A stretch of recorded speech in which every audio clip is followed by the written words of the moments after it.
మొగిలయ్య తాత ఇప్పుడు చెప్పుకోలేనన్ని కష్టాలు పడుతున్నాడులా పాపం. చాలా మంది పెద్ద సార్లు మాటలు ఇచ్చిండ్రు కానీ ఎవ్వరు ఆదుకుంటలేరని మస్తు బాధపడుతున్నాడు తాత అయితే ఈ ముచ్చట తెలిసిన కేటీఆర్ సారు తాత దగ్గరికి పోయి మంచి చెడ్డగా అనుకొని వచ్చిండట. ఇక ముచ్చట్లేందో సారు చూసొద్దాం పాలి.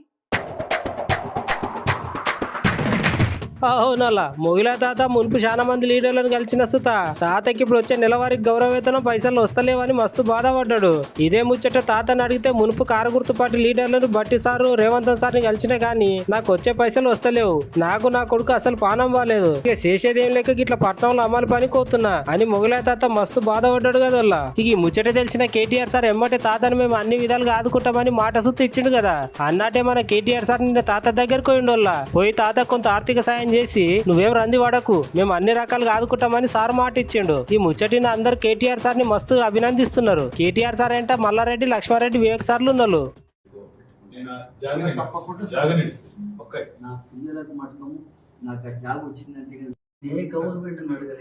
కలెక్టర్ని అడిగిన కలెక్టర్లు మారిపోతున్నారు కానీ జాగా ఇస్తున్నారు.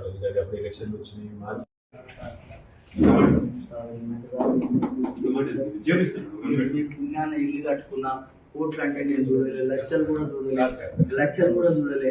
నేను వరంగల్, కరీంనగర్, హైదరాబాద్ 14 ఏళ్ళు మట్టి పని చేసి పెట్టిన. కాకతీయ కాలువకు బొగ్గులు వచ్చినాయి.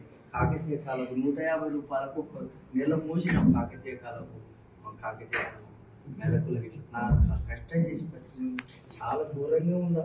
నేను దండం పెడతా. అయ్యో పుణ్యాన నాకు పేరు వచ్చింది. నాకు కళాకారునిగా కాను నేను అడుకుని పిచ్చగానే అయిపోయినా.